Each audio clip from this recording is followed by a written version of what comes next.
Escucha, ¿por qué no debes cansarte de ser cristiano?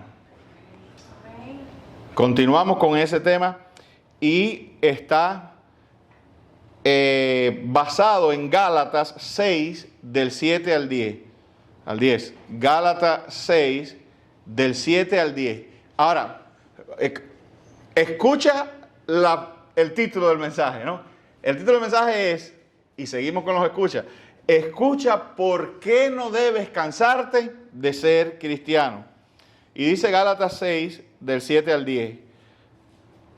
Recuérdense que yo el domingo pasado les hice un truquito, ¿no? Les entré por la parte buena y dejé la parte mala para después, ¿no? Ahora voy a entrarle completo porque yo sé que vas a entender el sabor de todo lo que el texto dice. Realmente, aunque el texto entra en negativo, a mí me interesa que escuchemos lo negativo, pero que también escuchemos lo positivo, que ahí es donde se dice el por qué uno no debe cansarse de ser cristiano. Ahora, dice Gálatas 7, dice, no os engañéis. Oiga, cuando Dios te dice no te engañes, no te mientas a ti mismo, ¿verdad? No os engañéis, Dios no puede ser burlado, ¿verdad? Eso es una incapacidad, ¿verdad? Dios no puede ser burlado. Entonces, ¿qué es lo que dice el texto? No te engañes pensando que a Dios lo puedes engañar, ¿verdad? No te engañes pensando que te puedes burlar de Dios, que le puedes montar un show, un espectáculo a Dios y Dios no va a saber lo que tú estás haciendo. Entonces dice, no os engañéis, Dios no puede ser burlado, pues todo lo que el hombre sembrare, eso también segará. Hermano, y cuando estas palabras las dice Dios, usted puede, como se dice, agarrar y llevársela al banco. Póngale el cuño, como decimos los cubanos. Póngale el cuño, que ahí no hay escache. Todo lo que el hombre sembrare, eso también segará. Fíjese que ese texto tiene incluso una proyección final. ¿Qué quiere decir con una proyección final? Muchas veces yo les he hablado a ustedes del concepto de la consecuencia final. ¿Cuál es el concepto de la consecuencia final? El concepto de la consecuencia final es que el hombre segará todo lo que siembre. Toda cosa que el hombre haga en esta tierra va a tener una consecuencia final. Y por ejemplo, ¿por qué es necesario esto? Esto produce un tremendo consuelo, ¿verdad? ¿Por qué? Bueno, no solo por lo bueno, que a nosotros el cristiano no debe tener miedo de que esa consecuencia final tenga que ver con cosas malas. No, el cristiano no tiene que ver con eso. Pero tú y yo conocemos de gente que ha hecho mucho mal y se ha muerto y parece que no ha rendido cuenta, ¿verdad? ¿Verdad? Conocemos gente que ha hecho tremendo daño y se ha muerto y parece a simple vista que no rindió culpa y se fue dejando detrás horribles atrocidades, daños, asesinatos, muerte, sufrimiento, tremendo. Y parece que nunca, ¿verdad? Nunca respondió por ello. Esa es la doctrina de la consecuencia final. No, sí van a responder. Hermano, que ten la certeza de que todo aquel que hizo mal en esta tierra y parece que no rindió cuenta, rendir cuenta quiere decir que la justicia humana no lo alcanzó, ¿verdad? Eso es lo que pensamos. Cuando nos duele que alguien se haya muerto y haya dejado detrás una destrucción, lo que nos duele es que la justicia humana no lo haya alcanzado a tiempo. Pero la de Dios no se tarda. De esa, dice el texto, no se puede uno escapar. Nadie va a burlar la justicia divina. Esa es la idea de la consecuencia final. Todo el mundo va a responder por Dios y la famosa balanza va a encontrar su justo equilibrio un día y todos los grandes asesinos y los grandes perversos de esta humanidad van a responder ante Dios y recibirán el castigo exacto, la justa medida por todo el mal que hicieron en esta tierra. Todos comparecerán delante de Dios, hermano, ¿verdad? Yo debo decirte, a modo de paréntesis, hay gente que se convirtió y no lo supimos, ¿verdad? Hay gente, yo sé que nos vamos a sorprender, Yo sé que en algún momento en el reino de los cielos veremos a alguien que digamos, pero ¿cómo este está aquí? Este debía estar del otro lado. Pero en algún momento que no supimos, él entregó su vida a Cristo, o en sus últimos momentos. Déjame decir, hermano, entregar la vida, uno no tiene que acumular conversión para salvarse con el Señor. Hay gente que en su lecho de muerte, en sus últimos momentos, si creyó y alzó sus ojos al Salvador, Dios lo salvó. ¿Qué pasó con el ladrón en la cruz? Mucha gente probablemente pensó que el ladrón en la cruz está en el infierno porque no saben esa historia de último minuto que tuvo el ladrón en la cruz con Cristo. Amén. Pues muchos bandidazos de este mundo probablemente, y lo digo en el sentido de que tú y yo fuimos unos bandidazos también, encontraron a Cristo Jesús en su momento final. Pero la cuestión de la consecuencia final es para que tú tengas consuelo de que la gente que hizo mucho mal y parece que no respondió ante la justicia humana, va a responder ante la divina. Y ese es mejor. Porque la humana es imperfecta. Amén. La justicia humana mete gente inocente en la cárcel. O se tarda en castigar a un asesino.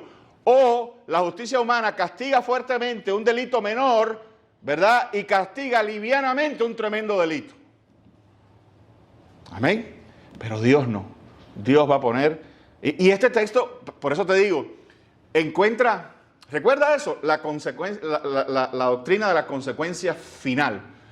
Todo el mundo va a responder por sus actos. Dios no puede ser burlado. Pero bueno, vamos a seguir. Me detuve ahí para que... Dice, porque todo lo que el hombre sembrara, eso también segará. Porque el que siembra para su carne, de la carne segará corrupción. Tú puedes...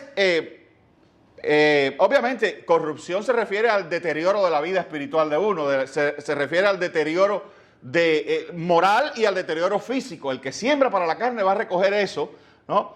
Pero también corrupción tiene que ver con una descomposición de cosas que estaban en orden, con un afeamiento de cosas que estaban bonitas, ¿verdad? Con un deterioro de cosas que estaban estables, ¿verdad? Que estaban sólidas. Por eso tú un buen día siembras para tu carne, ¿verdad? Crees que nadie te está viendo, pero de momento algo sale a la luz, algo explota y algo que tú tenías muy lindo, muy bonito, muy bien cuidado, se corrompe y se descompone. Un matrimonio, una relación, una familia, etc. Amén. Es difícil que un matrimonio se descomponga, que una familia se descomponga. Por lo menos hay una garantía de parte de Dios que el que siembra para el Espíritu, del Espíritu se ganará vida eterna. ¿Amén? Cosas eternas, perecederas, sostenidas por Dios mismo, afirmadas sobre la roca que es Cristo Jesús. Yo sé que hay momentos en que los cristianos, por serle fiel al Señor, parece que entran en una etapa de pérdida. Pero eso es solo un espejismo. Si somos pacientes, como dice el texto, y no nos cansamos y no nos desanimamos, Dios nos muestra que aún a través de periodos difíciles, Dios está edificando y creando cosas eternas y maravillosas en nosotros. Amén. Amén. Entonces tú escoges para quién siembra. Tú escoges a quién tú le das lo mejor de ti. ¿Cuántas cosas yo tengo para sembrar, pastor? Un montón. Tus pensamientos, tus ideas, tu cuerpo. ¿Verdad? Tus actos, todo eso son siembras. Todo tú eres una gran semilla y tú escoges dónde la vas a plantar. Si la plantas en lo eterno o la plantas en la carne, en tus propios deseos, en el pecado, eso va a traer corrupción. Tienes cosas valiosas en ti. A lo mejor la gente dice, el pastor está hablando de mis posesiones, que yo tengo que ver qué hago con el dinero, qué hago con... No, por ejemplo, recibe esto, ¿qué haces con tu cuerpo? Eso es una siembra también. ¿Qué haces con tus ojos? Eso es una siembra también. ¿Qué haces con tus palabras? Eso es una siembra. ¿Qué haces con tus pensamientos? Todo eso son siembras.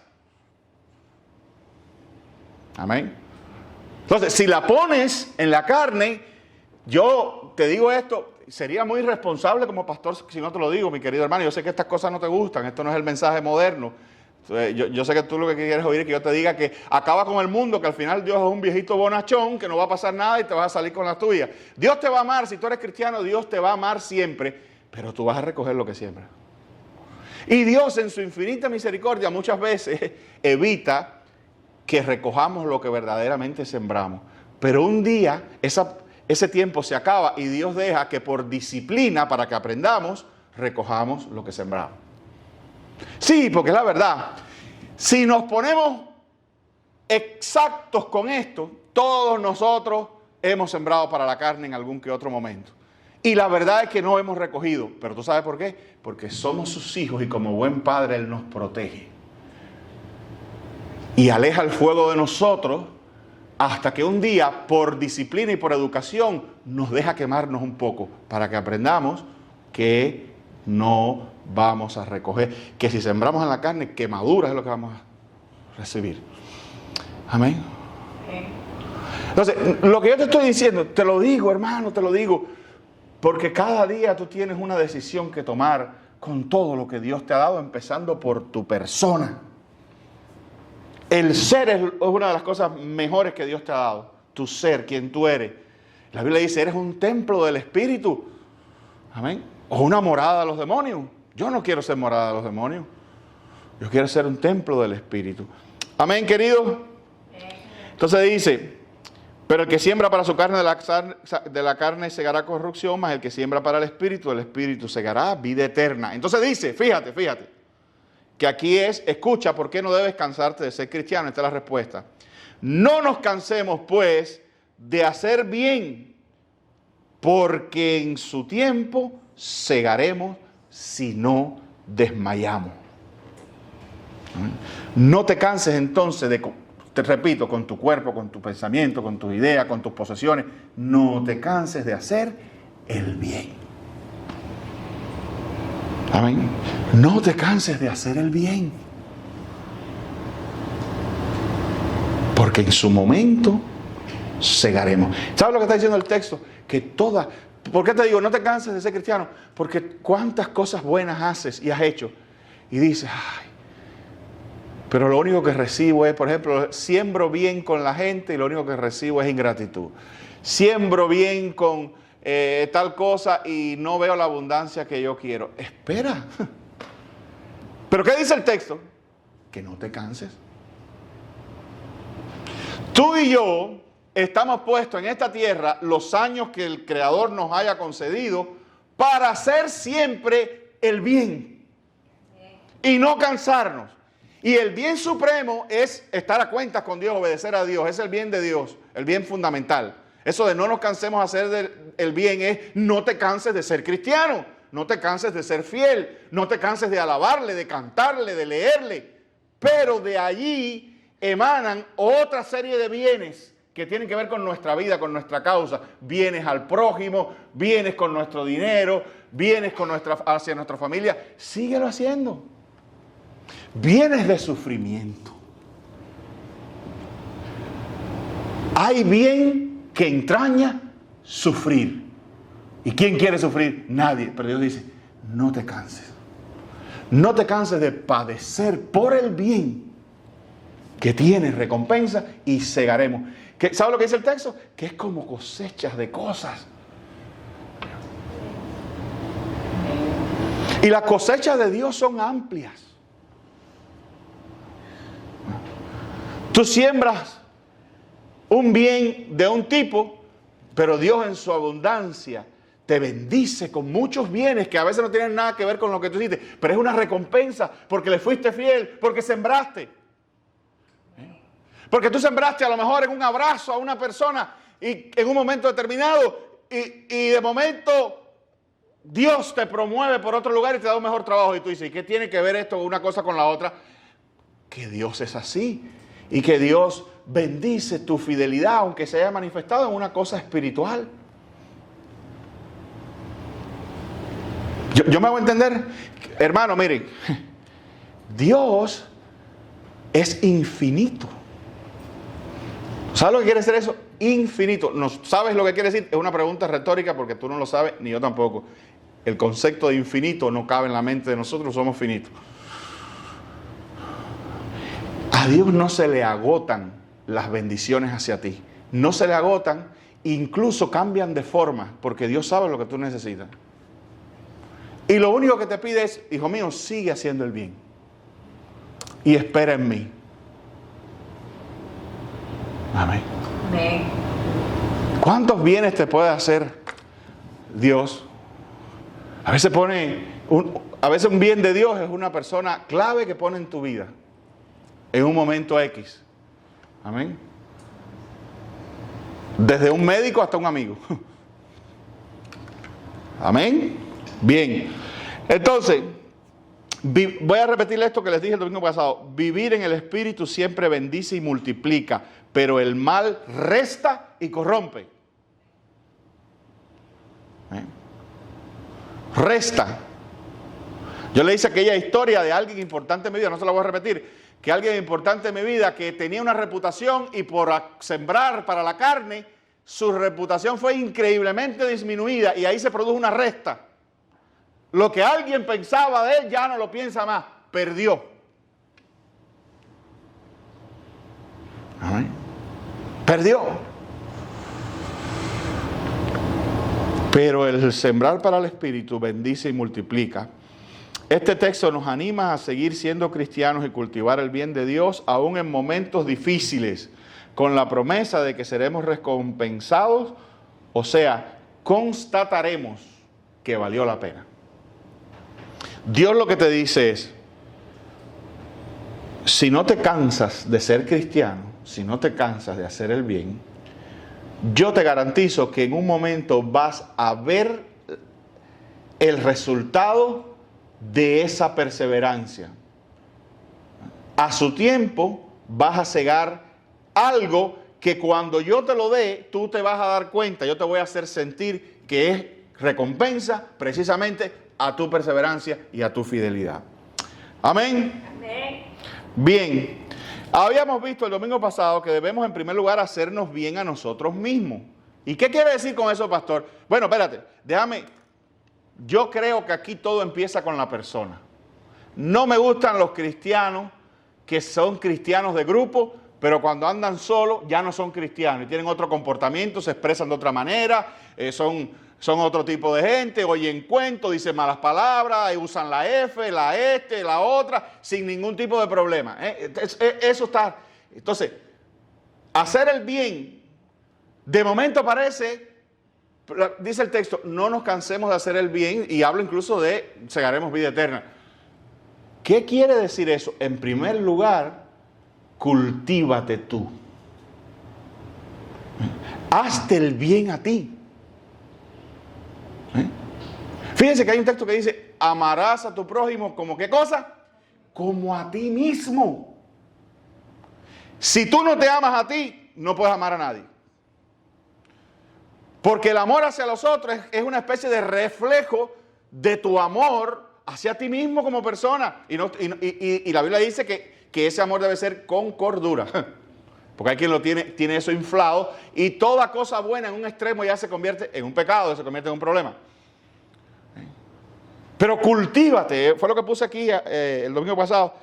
Dice, debemos hacernos bien a nosotros mismos. Cultívate espiritualmente. Habíamos visto Efesios que dice, en cuanto a la pasada manera de vivir, despojaos del viejo hombre que está viciado. Comienza a sustituir los hábitos del viejo por los hábitos del nuevo. Juan 6:63 decía, el espíritu da vida, la carne no vale para nada. Es más o menos lo mismo que estaba diciendo el texto. Las palabras que les he hablado son espíritu y son vida. ¿Qué quiere decir eso? ¿Qué quiere decir las palabras que os he hablado son espíritu y son vida? Que son una fuerza motriz. ¿Sabes lo que es una fuerza motriz? El empuje del motor. Las palabras de Cristo en tu corazón son una fuerza motriz. Tienen, o para seguir usando palabras mecánicas, tracción. ¿Hacia dónde te hagan? Hacia el bien. Son espíritus, son vida. Gloria a Dios. Amén.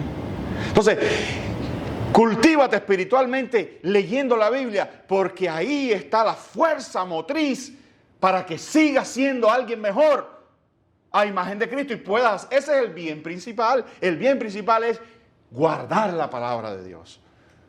Vivir conociendo la palabra de Dios, deleitarse en ella, pasar tiempo escuchándola, saturarse de ella, porque dice Cristo mismo dice, las palabras que os he hablado son espíritu y son vida. Espíritu es una actitud. ¿Qué quiere decir? Que las palabras de Dios tienen esa capacidad. ¿Tú no has visto cuando alguien dice, ay, este tiene mal espíritu? Todo el mundo más o menos sabe lo que quiere decir eso.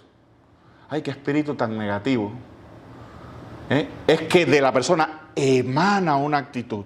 Bueno, las palabras de Cristo, ¿verdad?, emanan esa actitud de vida, de bien, de paz, de tranquilidad, de amor.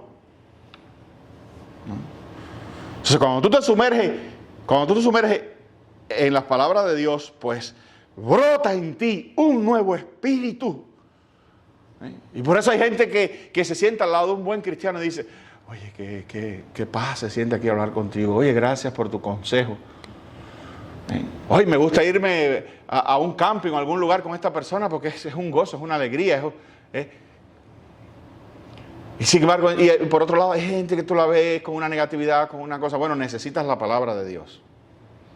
Porque Cristo quiere, y esto es un problema más, te voy a decir algo, esto es un problema más serio con los cristianos ya de cierto tiempo que con los nuevos. A veces el cristiano nuevo es más fácil que entienda las cosas. Amén. Pero el cristiano a veces maduro cree que ya no tiene que cambiar. Llevo 160 años en la iglesia. Pues ya, aquí terminó mi transformación. Pues no.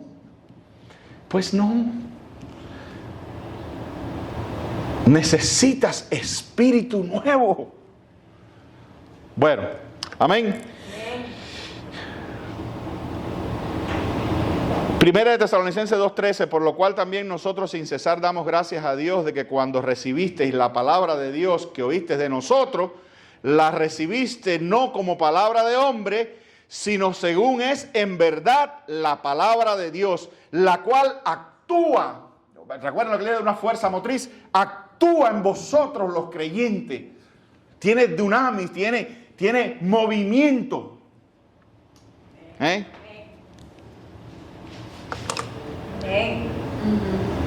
Si a ti se te mete ahora mismo una ardilla dentro de la ropa, va a haber movimiento en ti, ¿verdad? Como el muñequito ese de la muchacha que bailaba, I got squares in my pants, de Phineas and Ferb, ¿verdad? Bueno, la palabra de Dios tiene eso. La palabra de Dios es algo, la palabra de Dios es algo que tiene vida, no es vida porque es una cosa mágica. No, la palabra de Dios trae el poder garantizado del Espíritu Santo. Eso es lo que tiene. Pero ven, acuérdate, no te me vayas. Estoy hablando de cultívate a ti mismo. ¿Verdad? Yo puedo, pastor, entender en mi vida devocional, a raíz de una correcta percepción, que hay algo en mi vida que necesita ser cambiado, que hay un espíritu, hay una actitud en mí que necesita ser cambiado. ¿A dónde voy? ¿Qué dice la palabra de Dios? Léela, órala, repítela, clámala. Amén, queridos. Amén. Bien, Filipenses 2:13 dice, porque Dios es el que vosotros produce así el querer como el hacer por su buena voluntad. Miren cómo estos dos textos se engarzan uno con otro. No canséis de hacer el bien, porque en su momento segaremos si no desmayamos. Y por acá viene Dios y dice, Él es quien produce en vosotros el querer como el hacer según su buena voluntad. Y todo lo que te he hablado de que la palabra tiene acción, que la palabra empuja, que la palabra es una fuerza motriz dentro, etcétera, etcétera, etcétera. Ahí está. Esa es la fuerza motriz de la palabra. El Espíritu llevándote a querer y a hacer las cosas que a Él le agradan. Entonces cuando el texto dice despojado del viejo hombre que está viciado y revestido del nuevo, no es otra cosa que Dios diciéndote, responde a los impulsos transformadores de la palabra dentro de ti. Responde. No los ahogas. Tú los puedes asfixiar, como mismo el hombre pecador, ¿cómo es la palabra? Ahoga la verdad, restringe la verdad dentro de sí. El Espíritu Santo no te va. Escúchame, escuchen, esto es importante. El Espíritu Santo no te va a forzar, porque esto no es una posesión, Él no es un demonio. ¿Me escuchaste? La presencia del Espíritu Santo en tu vida no es una posesión. De hecho, Él no entró a la fuerza. Amén. Él te preparó, te hizo, en primer lugar, desearlo. Y cuando tú lo deseaste, cuando pudiste de verdad en tus cabales, cuando volviste en sí como el hijo pródigo, pudiste entonces recibirle. Amén. Pero Él no te posee. Lo que te quiero decir es que tú puedes responder contrario a esos impulsos.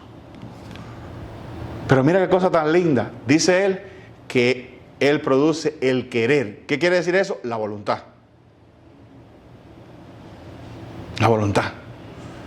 Que el Señor hace una obra nueva en ti, que tú empiezas a querer cosas que antes no querías. Amén. Y todo viene de Dios. Por eso uno no tiene gloria ninguna en esto. Por eso cuando el cristiano hace una cosa buena, dice, gracias Señor.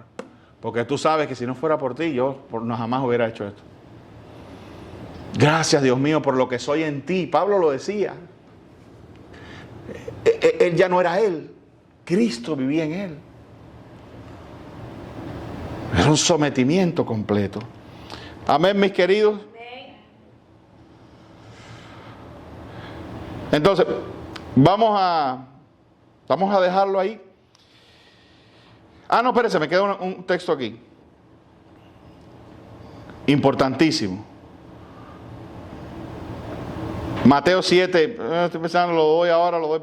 Vamos a dejar esto de manera de introducción. Mateo 7, del 24 al 25. Oye bien, para que entiendas por qué no te debes cansar de ser cristiano. Dice, cualquiera pues que me oye estas palabras y las hace, le compararé a un hombre prudente que edificó su casa sobre la roca. Descendió lluvia y vinieron ríos y soplaron vientos y golpearon contra aquella casa y no cayó, porque estaba fundada sobre la roca. Pero fíjate, el texto es un poco largo y pudiera desvanecerse el hilo conductor y el hilo de reflexión. Porque, nos vamos, que mi casa sobre la roca, levanta mi casa sobre la roca. ¿Qué dice el texto que es levantar la casa sobre la roca? ¿Qué dice? Cualquiera que oye mis palabras y las hace. Ese es el centro, digamos, la roca del texto de la roca es esa. El que oye mis palabras y las hace. Quiere decir que tú escuchando su palabra y obedeciéndola, tú quizás no lo sabes, pero tú estás edificando cosas sólidas. Amén. ¿Me escuchaste? Estás siendo un hombre. ¿Tú no viste el sabio, los grandes sesudos de estas generaciones que salen en las plataformas, en la CNN, salen en los canales de televisión, salen vestidos en traje y corbata en las aulas de nuestras casas de altos estudios que llamamos universidades, y casi todas fueron fundadas por cristianos como Harvard? Salen y nos dicen, no le hagas caso a eso de Cristo y de la Biblia y eso, que eso no tiene sentido, eso no va a ningún lugar. Y Cristo te dice, no, hazme caso porque vas a estar edificando. Eso en primer lugar te va a hacer sabio ¿verdad? Pero además vas a estar construyendo matrimonios, familias, posesiones, futuro, sobre la roca, sobre cuestiones sólidas.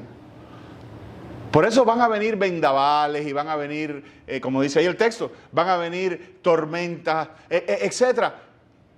Y no está hablando de un instante. Es que la vida a veces es un vendaval. La vida a veces es un constante huracán.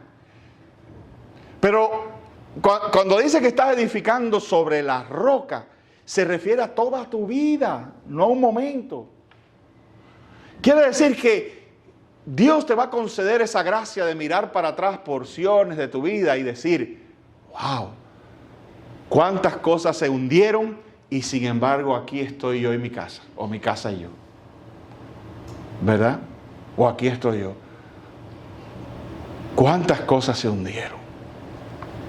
Confía en Cristo. Confía en sus palabras. Eso te va, el Evangelio, esa Biblia que tú tienes por ahí en el teléfono o en papel, eso te va a hacer sabio. Y te va a hacer que edifique casa sobre la roca. Mira, déjame darte un warning, un tremendo warning.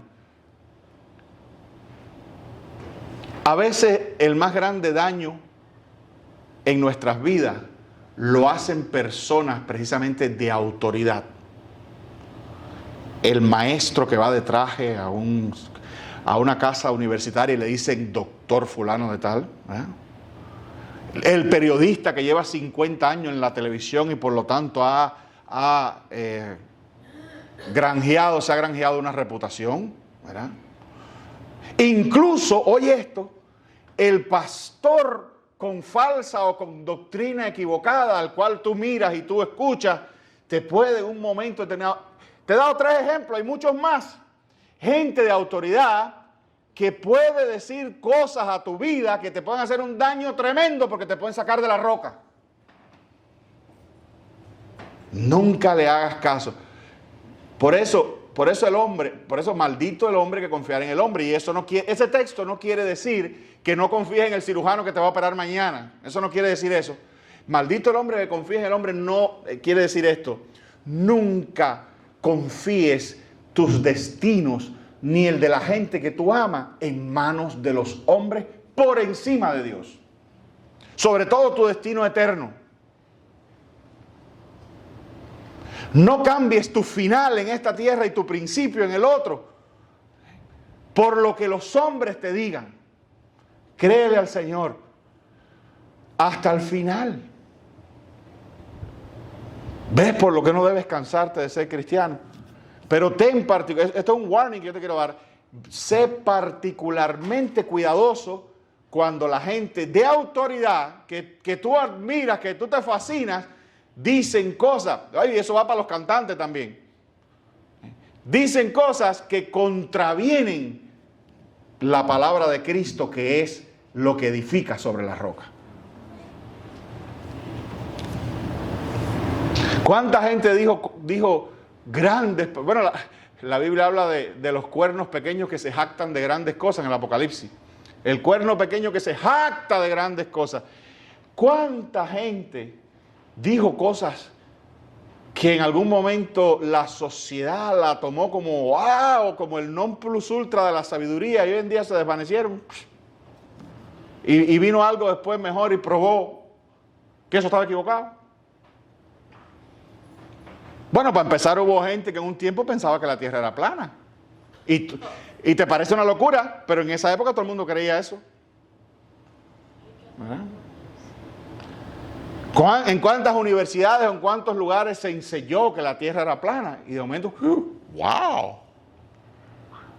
Claro, la Biblia dice que Dios está sobre el círculo de la tierra. Esa es la Biblia. Amén. ¿Cuánta gente ha dicho cosas que hoy no sirven para nada, no valen nada, no hacemos nada con ellos? ¿Cuántas cosas eran malas y ahora son buenas? ¿Y cuántas cosas eran buenas y ahora son malas? ¿Verdad? De la comida. ¿Cuántas cosas? No comas esto que esto es malo. Ah, no, cómelo ahora que es bueno. Según la universidad de no sé dónde es bueno. No tomes café que es malo. No, que ahora sí es bueno. No, que ahora es malo. No, que ahora es bueno. No, que lo que pasa, entonces sale siempre un sabio que dice, lo que hay que hacer es tomarlo en moderación. Yo sé, es un ejemplo muy simplón, pero lo que te quiero decir es, nunca reemplaces la palabra de Dios por palabra de hombre. Y con eso te dejo. Amén. Y vamos, ya el domingo que viene damos la conclusión a esto. Que Dios te bendiga, mi querido hermano.